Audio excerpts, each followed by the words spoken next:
Okay, thank you, Alistair. Okay, thank you. So hello, Sterling. I'm calling you from Edinburgh, zooming in from Edinburgh. And it's great to be with Transition Sterling. So thank you very much for inviting me. And I've got a bit of a history with transition groups. I used to be in Transition Edinburgh and then Transition Edinburgh South. So I've done quite a bit of work with transition groups. And that's really led to what I'm doing just now, which is working with the Electric Vehicle Association Scotland. I'm the chairman for my sins. So we're a community interest company. I'll tell you a little bit more about ourselves as we go along. But what we're interested in is the electrification of transport. So I've entitled my talk tonight, Driving Scotland to an Electric Future. So if I just dive straight in. So you may have heard of the Scottish Government target to, now the wording is very careful here, to phase out the need for new petrol and diesel cars and vans by 2032, well ahead of the rest of the UK. So that's what Scotland wants to do. That's a kind of programme for government initiative from the current Scottish Government. And in order to achieve that, what they've got to do is provide the infrastructure so that people can confidently take on an electric vehicle and be able to travel around Scotland without any problems refueling their vehicle using the charge points that are appearing around the country. So if we look at this in an overall framework of Scottish Government targets, we can see that it sits right in the middle of quite a few targets, which is ends in 2045 with net zero carbon emissions. But starts this year, where Scotland wants to generate 100% of its electricity demand from renewables. So that's very carefully worded as well, because it doesn't mean that all our electricity will come from renewables. It simply means that renewables will generate the same amount of or more electricity than the demand. So we still have things like nuclear power stations and the odd gas power station up at in Aberdeenshire, for example. But the amount of renewable electricity generation is growing. And of course, Scotland's got a lot of capability in that regard because of how windy it is often. So the next target is 2025, which is phasing out the need for new petrol or diesel vehicles in public sector fleets. So you should see public sectors going rapidly electric over the next few years. And then we've got the 2032 target I mentioned right at the beginning. But we've got other targets as well, 2035 for the decarbonisation of Scotland's railways. And there was an announcement in the paper from the Scottish Government recently on how this would be achieved just in the last sort of week or two. And then interestingly, 2040 is the target for the Highlands and Islands to be the world's first net zero aviation region. So yes, you do get electric planes and they are getting bigger. But really, what we're here to talk about is replacing our petrol and diesel cars in particular. So what do I mean by electric vehicle in the context of tonight's talk? Well, clearly you can see that you can get electric trains, you can get electric airplanes now, and of course you can get electric cars. So what I'm referring to tonight is a vehicle or a car in particular that can be powered in part or full by a battery that can be plugged into mains electricity. Okay, so there are different types of these. I'm going to be concentrating on the first type, which is what we call a pure EV or a battery electric vehicle. In other words, the only thing it's got on board to fuel the propulsion, if you like, is a battery, that's all. There are other types where you've got some kind of hybrid arrangement of a petrol or diesel engine with a battery. So there's concept of a plug-in hybrid where you can get some of the power you require to move from the grid by plugging in and charging up a relatively small battery that will maybe take you something like 30 miles before you need other means of propulsion. And there are other types of EVs called extended range EVs. And where I live in Edinburgh, these are particular prominent in the taxi sector, where you've got a taxi that seems to be electric, but it will run for about 50 miles on electricity. And when you want to extend that range, rather than the driver having to go away and plug in, you can start a generator that's oil powered, essentially, to generate electricity to charge the battery or drive the powertrain on the taxi. But what I'm going to concentrate on tonight are pure EVs, or battery electric vehicles. So let me introduce you to Little Red. This is my electric vehicle. I bought this in 2013, so this is about, I think it was around about March time, so it's about coming up for 7.5 years old. It's a Nissan Leaf. It's got a battery that sits underneath the floor, and the capacity of that battery is 24 kilowatt hours. Now, I can charge that two ways. One is to use a relatively low power charger. It's a 2.3 kilowatt charger on this particular vehicle. And I can do that simply by plugging into either a 13 amp socket or to a charge point. So I've got at home, outside the front of my house, I've got an external socket that's been specially installed for the purpose of charging this vehicle. So it's just a 13 amp socket. If I'm out and about driving around Scotland, then I might want to recharge en route, and I do that using a much higher powered charger, which is called a CHAdeMO standard charger. And typically you use this for journey charging, where you want to stop and charge en route. So for example, I drove from Edinburgh to Castle Douglas in Dumfries and Galloway on Friday and back again on Sunday, and I charged using rapid chargers. So I think a longest stop would be about 20-25 minutes doing that. And that can charge at a much higher rate. So that's up at about maximum of 50 kilowatts. So this car I've had for 7 and a bit years. It's done over 59,000 miles. And it's been very reliable. Nothing has ever gone wrong with it. It's never broken down. I've had to do the obvious things like top up the windscreen wiper fluid and buy the occasional new tire and new windscreen wiper blade. But in terms of the drivetrain, there's nothing untoward happened with that. It's always been most reliable and very nice to drive. It's got good torque at low revs, good acceleration, very smooth, very quiet. So that's my vehicle, Little Red. Now, if you wanted to buy something similar today, you could go and visit this website, ecocars.net, that's run by Jonathan Porterfield. Now, Jonathan is one of our members. He's a member of EVA Scotland, and he runs this business from Orkney. And if you're interested in a second-hand vehicle, you can contact him and he will try and source you one and deliver it to your door.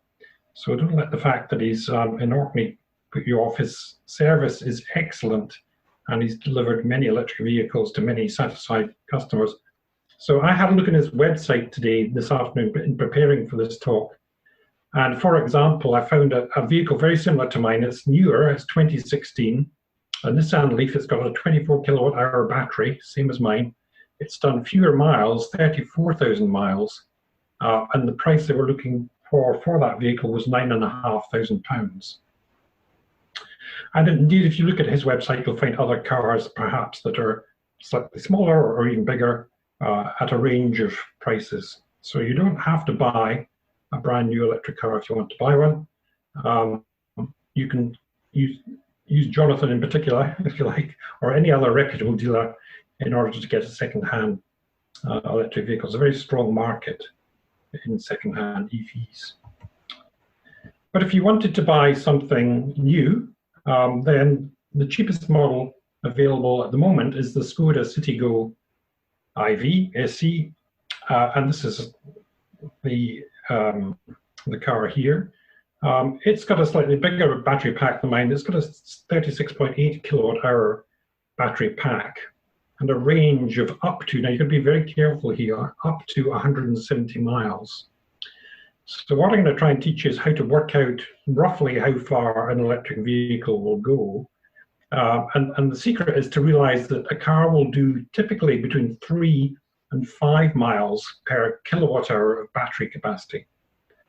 So you can take 36.8 and multiply it by 3, and you get just over 100, or multiply it by 5, and you get about 180. So it'll do somewhere between 100 and 180 miles, typically. So some cars are more thirsty on electrons than others, and I'll show you some examples of that. I think this car costs around about £18,000 new, and it is one of the cheapest electric vehicles that you can buy new on the market at the moment. Having said that, the market is constantly changing and there's new entrants arriving all the time, new vehicles. So how do you charge this car up? Well, you can do it at home very much like I do, using a domestic outlet, a 2.3 kilowatt domestic outlet. It would have to be specially installed, and you'd have to take very good care over its maintenance. I've been using mine for 7 years rather, with no problem. But just beware that it should be properly installed with adequate power capability. So if you were to do this with the CityGo, then, and the battery was completely flat, which is pretty infrequent occurrence, then it'd take you about 16 hours to charge that from flat to 100% full. Now that sounds a long time, and it's a bit inconvenient. And even if you go to bed at night and sleep, you don't generally sleep for 16 hours. So charging overnight using that kind of outlet is going to be problematic. You're not going to get fully charged overnight in a typical 8-hour sleeping pattern. So you can get slightly higher powered chargers at home, specially installed. So you can get a 7 kilowatt domestic EV charge point put in if you've got access for your vehicle to get close to the house. And if you have one of those, then this car will charge in about 5.5 hours. So that's usually shorter than the amount of time people spend in bed. So you could come back late at night, plug in, go to bed, sleep for 6 to 8 hours, get up in the morning, and your car would be fully charged if you used that charge point. Alternatively, if you're out and about and wanted to use a public charger, so a public journey or rapid charger, then it would take an hour for you to charge to 80% fully charged using the onboard CCS, combined charging system charger. So that's a DC standard, very much like CHAdeMO. It's like the European version of CHAdeMO, which originates from Japan.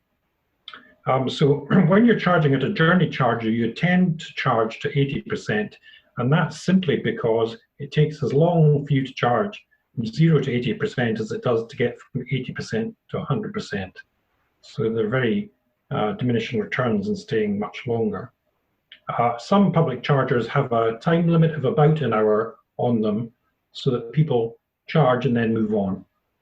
So if you're on a journey, you'd have to stop for an hour potentially in order to get back to 80% state of charge from completely flat. And it's very unlikely you're going to arrive at a charge point completely flat. So you've got a range of charging options with this vehicle and a range of speeds at which you can charge, which is determined by the kilowatt rating of the charge point.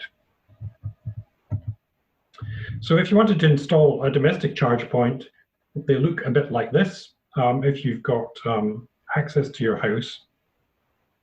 The one on the left is a 7 kilowatt tethered unit, so you just park adjacent to the charger and unhook the cable and plug in. The gun that's sitting on top of the charge unit there just plugs into the car charging point. Similarly, on the right, these are Zappi chargers. We had one of the founders of Zappi giving us a webinar to the association a couple of weeks ago, Jordan Brompton. And these are smart chargers that integrate things like domestic solar or wind into your system and come in either tethered forms or untethered form, depending on what you want to have. So there's a wide range of these available on the market. And sometimes if you buy a car from a particular dealership or a particular manufacturer, they will offer a domestic charge point as part of a package when you purchase the car. So it gets even more clever. So all these domestic chargers have to be smart, and that comes with certain advantages, and that's particularly evident in the combination of the Ohme charger and the energy supplier Octopus and their Agile tariff. So the Ohme charger is the thing on the left, and an example of a snapshot of the tariffs is shown on the right. And you can see that these tariffs are arranged by the half-hour slot. And these examples are from midnight through to 7:30 in the morning. And you can see some of these prices are getting pretty low. So if you look at the slot that's between 3:30 in the morning and 4 in the morning, if you're to charge during that time, then you're only paying 0.04p per kilowatt hour. Now, if you just think about that for a minute, a kilowatt hour would typically get you about 4 miles.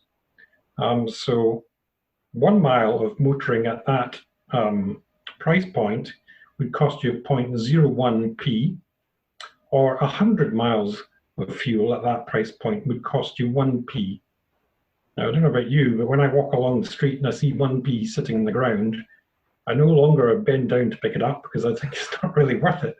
But think about that 1p is representing the fuel for your vehicle to go 100 miles, should you be able to take advantage of that tariff for long enough.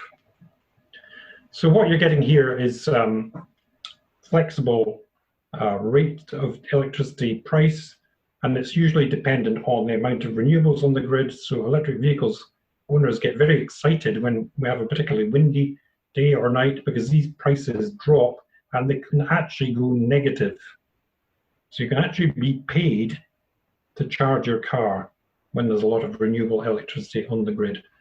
Twitter goes wild with EV drivers' excitement when that happens, those who are on the Ohme and Octopus system.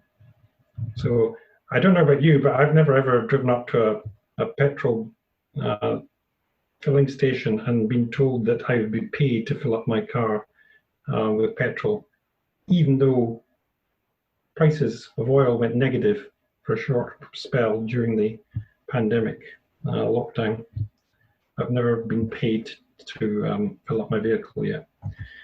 Okay, so what do the public chargers look like? Well, the most dominant public charging network in Scotland is the ChargePlace Scotland network, which is put in or funded by the Scottish Government and put in by local authorities typically, and bears the ChargePlace Scotland brand. There are a number of different hosts on this network, often local authorities, but not always. Sometimes it might be a farm shop or an eatery or something like that that's got electric vehicle charging points associated with it, but they will be on this one network. And what that allows you to do is travel all around Scotland with confidence, knowing that you can find a charge point on the ChargePlace Scotland network. Oops. So there are two types of charger here. The ones on the left are what we might think of as chargers we use at a destination. So perhaps where you're going to stop somewhere for 2 or 3 hours to do something. You might be going for a walk, or you might be going to, well, a cinema. Well, you might not be going to a cinema or something. You may go for a walk. So when you come up to these chargers, you know you're going to be charging at a slower rate. So these are typically delivering charge at 7 kilowatts or 22 kilowatts. These are AC chargers, and they're designed to be used by people who want to leave their vehicle for a long time. The one on the right is what's called a journey charger or a rapid charger, and that delivers power at a much higher rate. So that will fill up your vehicle much more quickly. So you can see everything associated with the one on the right looks bigger. It's a bigger physical unit. It's got tethered plugs, so the cabling on the tethered plugs are larger, indicating it's delivering more power. So that device will deliver power to a number of standards. So the CCS we mentioned earlier in the CHAdeMO that we mentioned earlier, but also AC, 43 kilowatts AC, or 50 kilowatts DC. Now these are maximum power ratings, but that would charge your Skoda Citigo from flat to 80% in about an hour. So these are two of the typical charge point types you see on the ChargePlace Scotland network. There are a lot of other networks out there. For example, Tesla, Instavolt, Engenie, there's Polar, there's loads of them. But the most dominant one in Scotland is the ChargePlace Scotland network. It's got about 1,300 chargers on it at the moment, something of that order. And we're told that that network is going to approximately double or treble within the next year or so. So there's a lot of investment going in. There's an example here on the left of one of those investments, and this is in Falkirk, this outside the Falkirk Stadium. This charging hub has just been opened by Michael Matheson, the Cabinet Secretary for Transport, just a couple of days ago. And this is a rather large charging hub. It's the largest in Scotland. You can see it's got solar canopies on the top, so it's generating electricity. There's battery storage to store that excess electricity to be able to deliver at times of peak to the electric vehicle chargers on site. So there's a combination of both rapid and fast chargers. I was there fairly recently, and it was being very heavily used when I visited. And this is all part of the electric A9, which is the key route in Scotland, the north-south, going from near Polmont, I think, all the way up to the very northern tip of the mainland to take you on to Orkney. So this is a signature route, and there are 32 new charge point locations going in on that electric A9 route at the moment. They're under construction, many of them at the moment. So this is one of the example of that, the Falkirk charging hub. So you can see that some of that charging infrastructure on the map on this slide. It's a Scottish Government funded ChargePlace Scotland network. There are about, and these numbers are always changing, over 200 journey charges. That's the 50 kilowatt DC or 43 kilowatt AC. There are over 1,000 destination chargers. That's the 7 or 22 kilowatt variants. Some are free to use still, but some have tariffs. For example, when I was down in Castle Douglas, Dumfries and Galloway have tariffs. So I had to pay for those chargers, but if I charged in Abington, which is in Lanarkshire, then I didn't have to pay. The tariffs are set by the charge point host, and there are over 200 different charge point hosts in Scotland. So you need to watch out. The tariffs will vary slightly between different hosts. That network is expanding rapidly, but remember there are others. If you want a Tesla, there's a dedicated Tesla network. Instavolt, Engenie, Ecotricity, Polar, Shell Recharge, etc. There's a whole load of others. But the most dominant one is the ChargePlace Scotland network. And the good thing about the ChargePlace Scotland network is it's universal. You get ChargePlace Scotland chargers on the Western Isles, the Northern Isles, and all across the mainland and other islands of Scotland. So you can see this screen view is taken from an app called What's Up, which I'll talk a bit about at the moment. And you can see if I was to travel from Dumfries all the way up to Thurso, then I've got a range of chargers en route.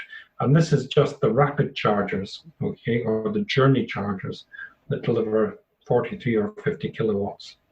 So there's plenty of choice, and you can see the choice increases in the central belt where the population is. So the more dense the population, the more chargers there are.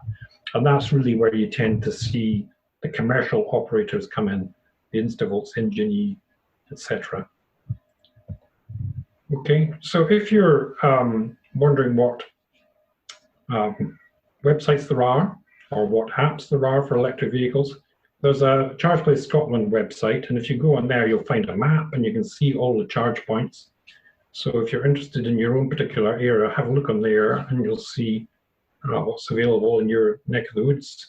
If you click on the charge point, you can find out about tariffs and about the power rating of the charge point, more information. There's a very good app. It's called WhatsApp, and I have to admit that I know both the developer of the app and the guy who's behind producing the app, and but they're both EVA Scotland members.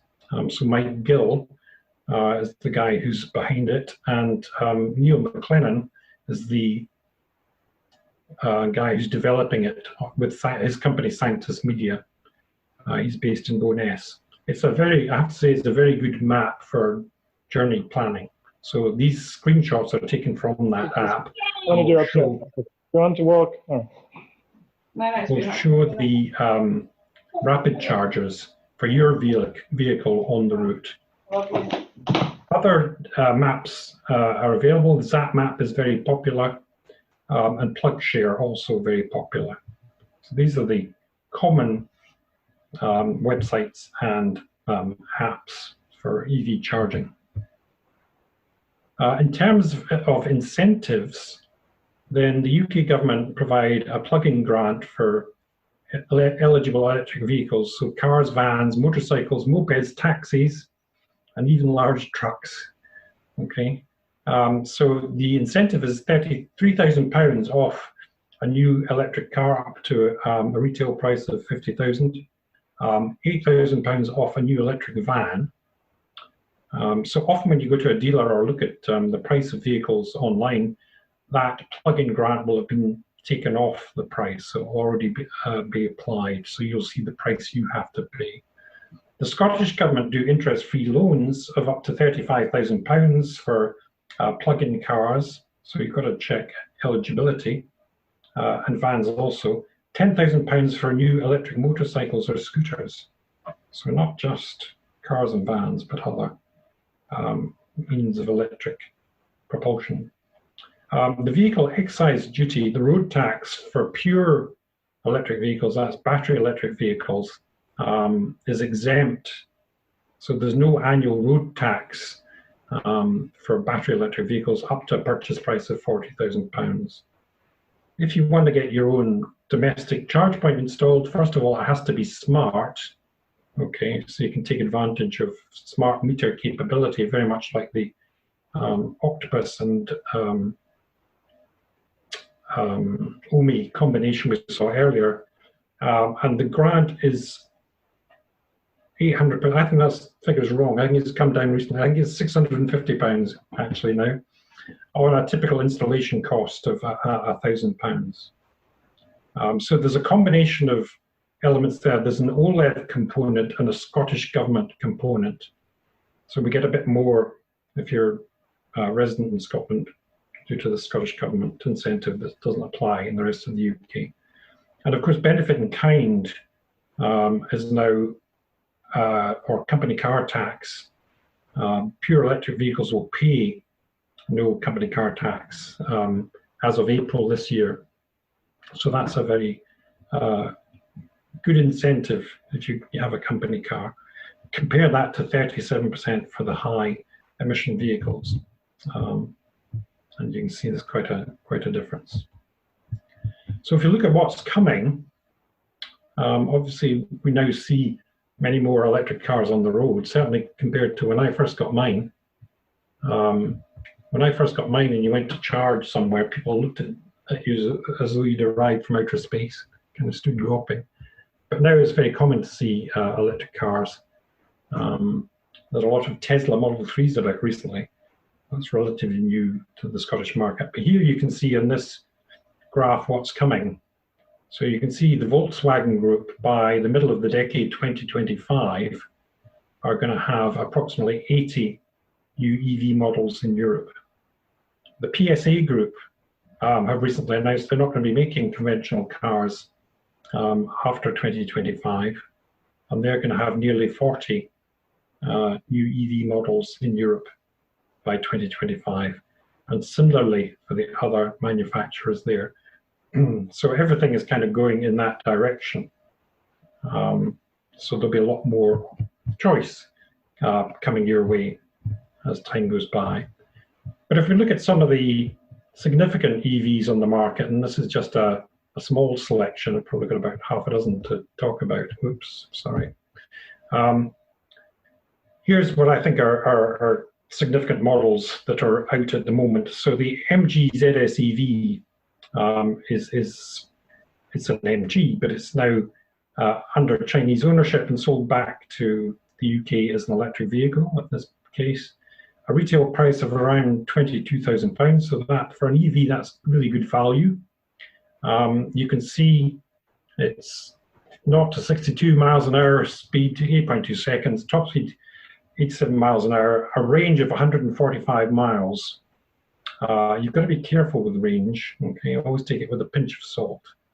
And the efficiency of 305 watt hours per mile. So this is expressed slightly differently from the way I expressed it earlier.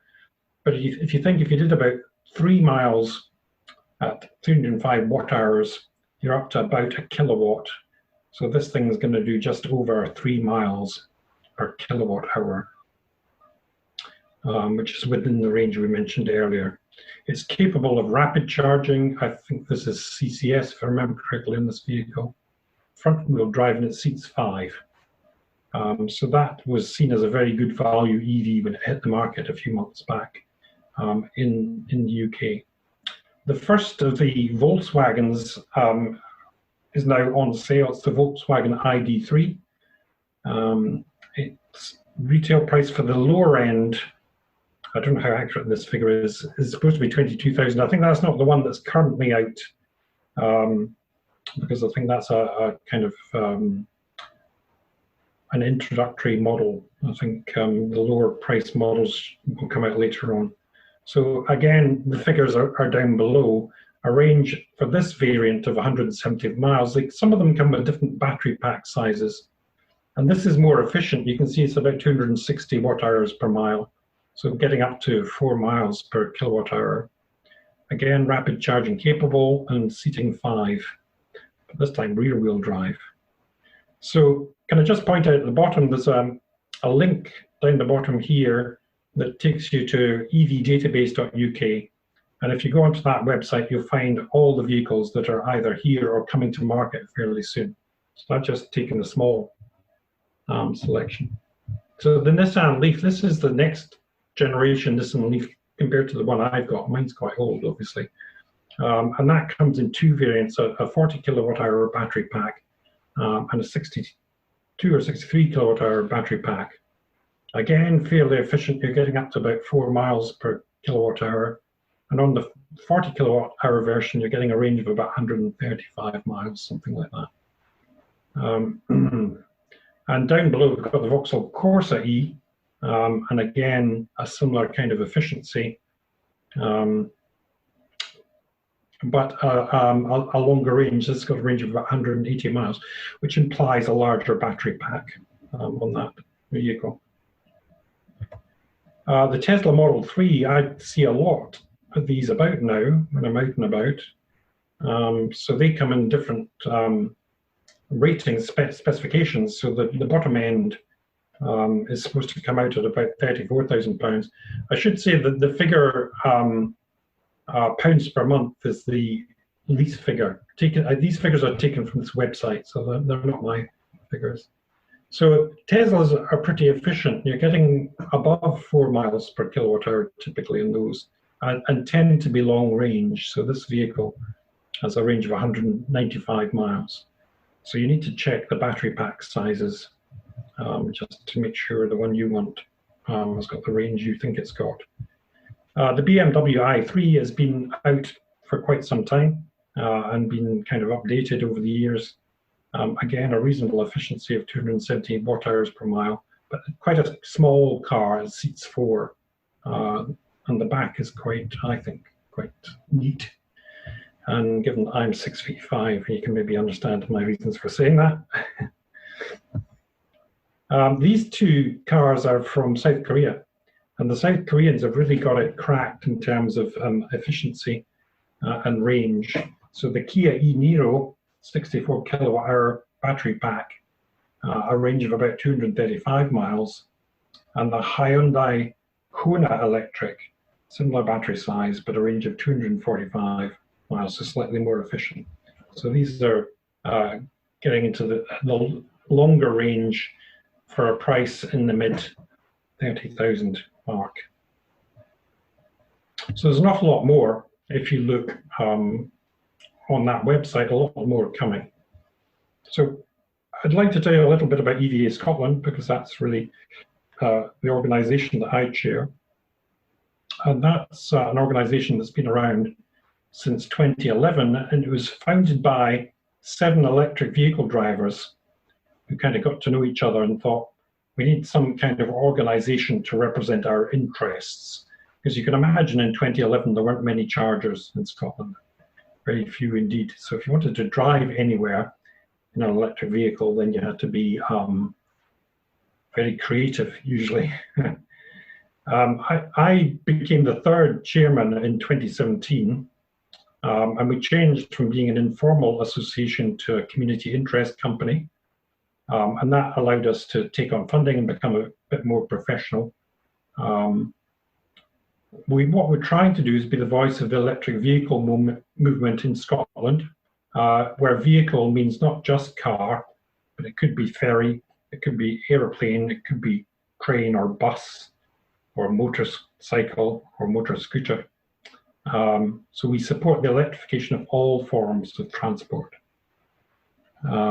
So part of what we do is kind of network with other associations around the world, and one of the things that helps with that greatly, especially in terms of Europe, is our membership of the European Association for Electromobility, EVA. Okay, so we do a lot at that kind of level with other associations and things like conferences and workshops and the like. So we do a lot of promotion of electric vehicles. And the last time I gave a talk to an actual physical audience where we're all in the same room is the photograph in the top right here, which is the talk to Transition Lynn Lithgow, and that was back in January. I think that was the 13th of January, if I remember correctly. So that was the first of the transition talks. So we try and do a lot of that kind of stuff when in person where we can, but obviously more so like this now.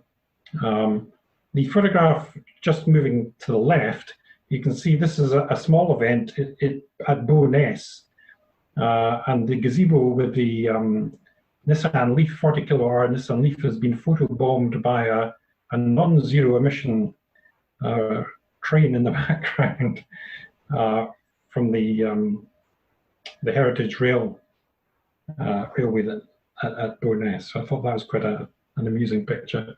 On the left, we were involved at the new V&A in Dundee with Fully Charged Live, which came from Dundee. Fully Charged is a very popular YouTube channel about renewable energy and electric vehicles. It's run by a guy called Robert Llewellyn, who's famous as being an actor from Red Dwarf and hosted Scrap Heap Challenge, if any of you are familiar with that television program.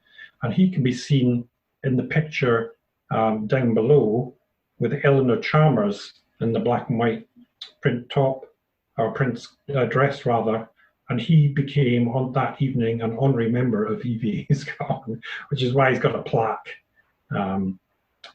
So the sort of work we do with EVA is it's shown on the bottom left there, and that's at a conference in Lyon in the south of France, and I'm sitting on the far left in a grey suit and the very same shirt I'm wearing tonight, I suspect, with a panel of CEOs from a range of different mobility sectors, e-mobility sectors. So the lady who's up on the screen is the deputy mayor of Amsterdam. So I had quite an all-star cast there hosting a session on electric vehicles in Lyon as through our EVA membership. So that gives us a very high profile internationally. Skipping along to the right, we can see Neil McClellan underneath the gazebo in a blue waterproof top. Neil, of course, is the developer of the WhatsApp app and EVA Scotland director. And over on the right, it was a very sunny day in Glasgow about 18 months ago. And there's Eleanor Chalmers again promoting for the association. So we do a lot of promotion around the place. We do a lot of networking. So the photograph on the left is me. This was actually taken by my son, James, at the offices of Norsk Elbilforming. And they're the Norwegian Association in Oslo. And of course, being a visitor from Scotland, we took them a bottle of whiskey for the office. And they said they would have a party and enjoy drinking it. And Christina Boo in the black top is a very prominent in the EV sector as being the head of that organization and is well known. She's coming to do a webinar for us actually on the 25th of August to talk about what's happening in Norway and what we can learn. They've got a target for, well, very much like our 2032 target of 2025. So they're going to get there much more quickly. And over half of the vehicles sold in Norway now are battery electric vehicles. The gentlemen on the right are the team from EVA. So there's a Belgian, a Canadian, and a Norwegian. And this was in the hotel reception. I'd just come off the train from Scotland into Brussels, and these guys just happened to be having a meeting in the hotel reception that I was staying at. And we spent 2 days in an office nearby with a bigger group of people working on the constitution for EVA, which sounds terribly dull and boring. It was actually quite fascinating because theirs have the same issues that we have. So I kind of learned quite a lot from that. At my very first meeting of EVA as a board member representing EVA Scotland, they were discussing an award called the E-Visionary Award for Europe that they were looking for nominations for. I nominated Dundee because of the fantastic charging hubs and infrastructure that they got for electric vehicles. And Dundee, in fact, won. So the image in the middle is the prize that they won. It was presented in Kobe in Japan to the city of Dundee, 2018 winner for Europe of the E-Visionary Award. So I was quite chuffed with that. And so were Dundee. And someone went across to receive the award on their behalf. This photograph on this slide is a gentleman I was speaking to this afternoon. This is one of our members, Francis Galashan, and he's got a Jaguar I-Pace. So what we do now on our website is we produce numbers of registrations of EVs in Scotland. So if we look at 2019, then the top model, the top 6 models are listed here. The top model in terms of registrations in Scotland was the Model 3, Tesla Model 3, followed by the Nissan Leaf, the Volkswagen e-Golf, BMW i3, the Renault Zoe, which is a cracking car. Well, they're all cracking cars, of course, and the Jaguar I-Pace. So these are published figures that we produce on our website. In order to get access to those figures, you have to be a member, though, of the association, and we charge a £15 membership fee. So if you're interested in getting an EV or have an EV and you want to join us, you can sign up on our website. And when you sign up, we'll send you out a membership pack. And this is the contents of the membership pack laid out. So you get, in particular, you get an EV charging and etiquette guide. So that's a 10-page document that tells you how to charge a vehicle, and how to behave at a charge point so that you are aware of other people and everyone kind of gets on reasonably well without falling out with each other. We've got down the bottom left-hand side, we've got a charging disc. And this is a simple device where you can rotate a dial to indicate when you expect to be back, having finished charging, to pick the vehicle up at a charge point. And that's a simple low-cost visual indicator to allow people to see whether you're near the end of the period that you're going to be sitting on a charge point.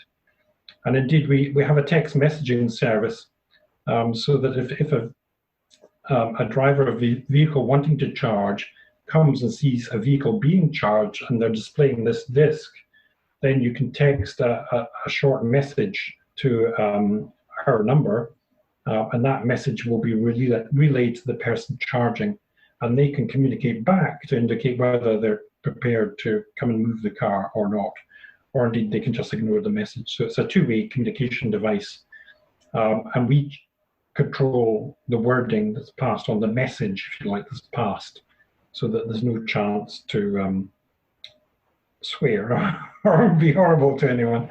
We control the message. So that just another level of service that we provide as part of EVA Scotland. Everyone gets a copy of my membership, my business card, but my phone's not ringing the whole time, which is good. And we provide a couple of stickers for the front and back of your vehicle, and leaflets to, if you meet someone else, to hand on, so that you can tell them all about us and what we do. Okay, so I don't know how long that's taken, probably longer than expected, but that's a little bit about electric vehicles and EVA Scotland. I'll stop there because I noticed it's about 5 to 8, and maybe hand back to Chris and take any questions. I'll stop sharing my screen now. That's great. Thank you very much. A lot of information there, but there are a couple of useful links that I'm sure you can all go and have a look at. Does anyone have any questions that they would like to ask? There's nothing in the chat just yet, but if anyone's got a question they'd like to ask, you can either unmute your speaker and ask it, or just put it into the chat function, whichever you prefer.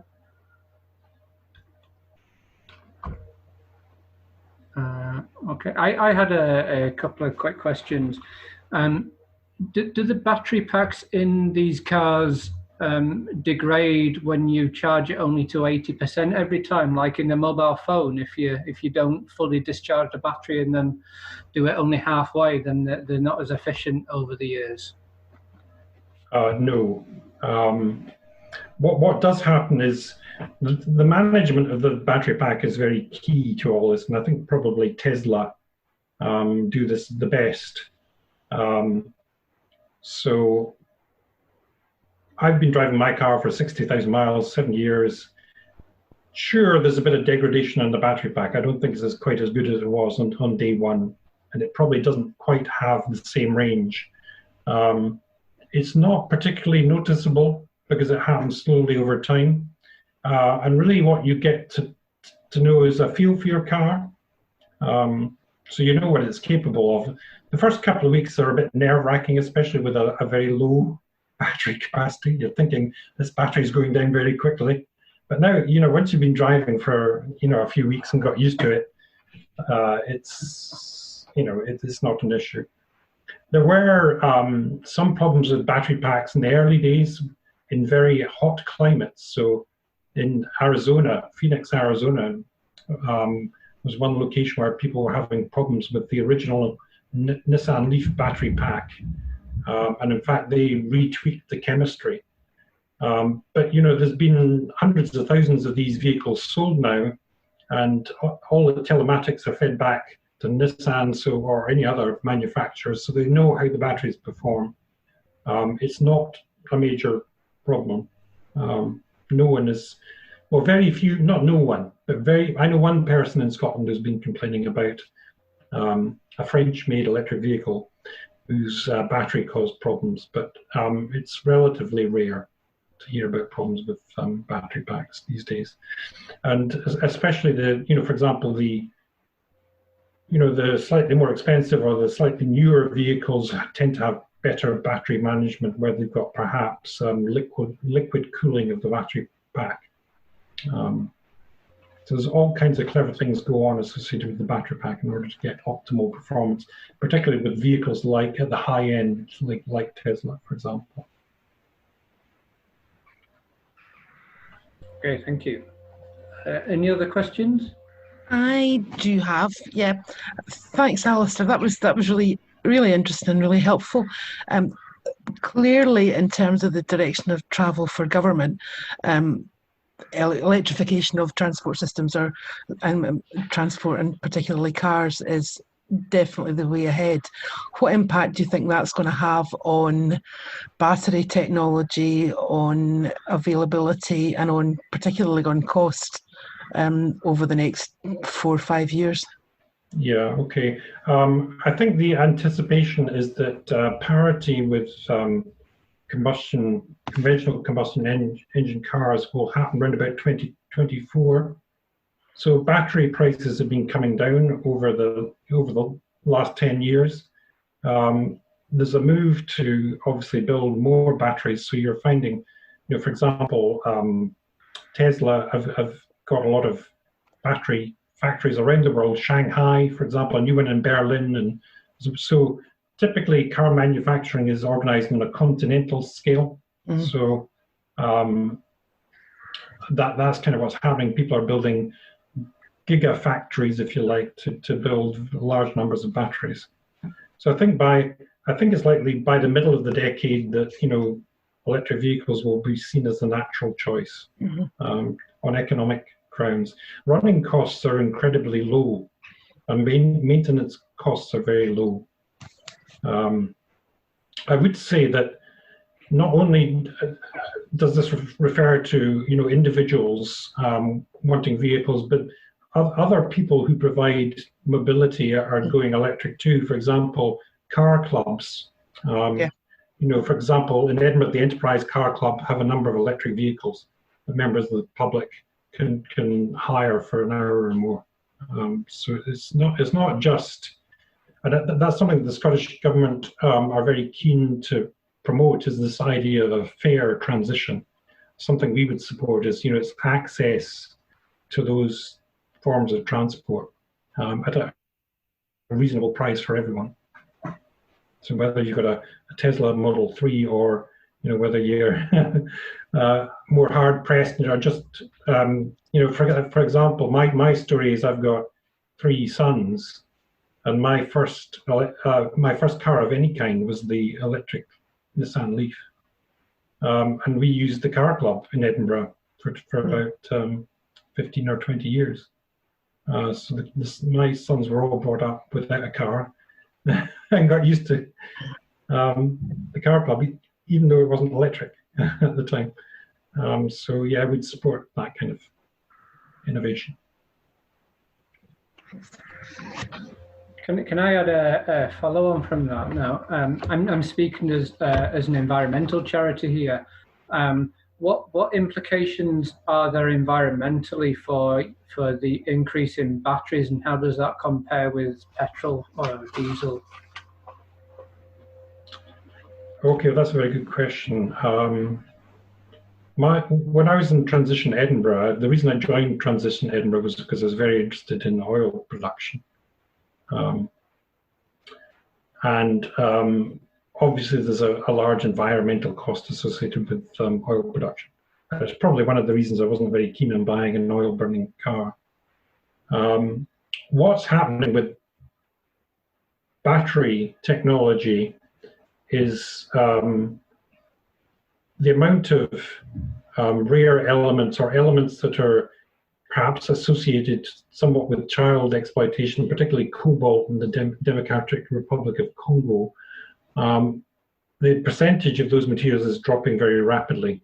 And in fact, cobalt is used extensively in the oil industry for cleaning up oil in the refining process. So nothing is pure and whiter than white. What an electric vehicle can do is help you with your renewable grid. As we saw with the Ohme charger and the Octopus tariff, then batteries can be used to soak up excess renewable generation.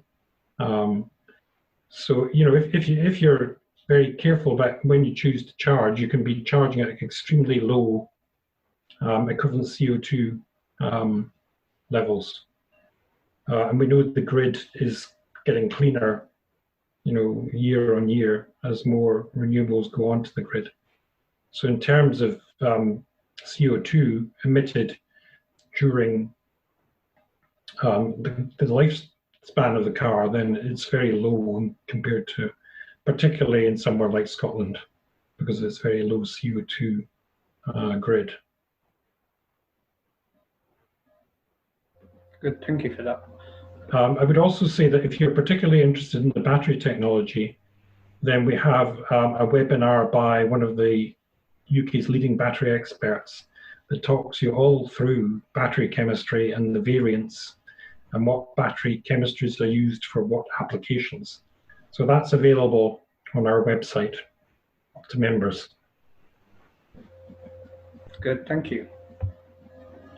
Any other questions? I have another couple actually. So, how much are you seeing an uptake of things like electric buses? Is that increasing quite rapidly? Well, I mean, you just need to. If you look further afield, China is kind of dominating the electric vehicle industry in general, and they've got, you know, thousands and thousands and thousands of electric buses, and there's going to be a flood of electric vehicles coming out of China at lower cost. I suspect the MG is an example, an early example of that. What the Chinese did, they were very clever, I think. They bought up all the European badges, if you like MG and Volvo, round about what people call the financial crash. They bought them all up. Then they set about electrifying everything and then selling it back. So the luxury end of the Volvo range is Polestar, and the Polestar 2 is like a Tesla equivalent competitor. The MG is a good example of a low-cost, medium-sized car, and there's an awful lot more coming. They've bought up the Morris brand, so there's a Morris van. It's very retro. It looks like a 1940s style van that's coming, you know. So I think they realized, I would say that the financial crisis was brought on by issues to do with oil depletion. I think they recognized that, and the sensible thing to do is electrify. And you want to be able to sell people something they recognize, so they recognize the brand identity. So that's what they've done. I think it's a wonderful piece of insightful business by the Chinese. Good. And finally, last one from me. You mentioned electric vans for commercial purposes. How prevalent are they? Because I don't think I've seen any electric commercial vehicles. Probably the one that's widely used is the ENV 200 from Nissan, which is not quite a transit van size, just a slightly smaller transit van. But there's more coming on to the market. Vauxhall have just introduced a transit-sized van. So there's more coming. There's smaller vans like the Renault Kangoo, which is like a small tradesman's van. And there's slightly more expensive Chinese-made variants that are not so common on the road but are available. I think really they're not so common because they're expensive. Yeah, LDV, for example. Okay. And I know I said finally, but finally now. See, if you get a bursary from the government, how does that actually work? Does that reduce the initial outlay cost, or does that reduce your monthly outgoings? Okay, so there's a couple of things. The plug-in grant, which just reduces the amount, the sticker price, and you can get a 0% interest-free loan from the Scottish government, up to, I think it's over 35,000, I think, and that's over 6 years, so you can pay back. If you want to buy the thing, you can pay that back over 6 years at 0%, which is quite a good incentive. Yeah. Or you can do like a lease hire. I think my younger sister is about to lease a Renault Zoe. She works for the NHS, and they've got a very attractive package. And I think it's going to cost her something like £200 or £220 a month, all in for the lease of this Renault Zoe. And that's a lovely car. Yeah. Really nice. They all are, actually. Yeah. It's about for choice. I must admit, I'm a little bit skeptical about the design of the BMW. I think that looks a little bit like a toy car, but I think I do quite like I like the Zoe, actually. I think that is good looking, and the Leaf as well. I think that's quite a cute looking car as well, I must say. Have you driven one? The secret is to drive one. No, I haven't. I've never driven one. Yeah, it's a lot of the promotional events we used to do when you could go out and about and meet people were to do with events where people would get to drive, and people come off a drive of an electric vehicle with a big smile on their face. Yeah, a friend of mine hired a couple of Teslas for a Christmas do to ferry them to the restaurant and back, and he was buzzing afterwards. He absolutely loved them.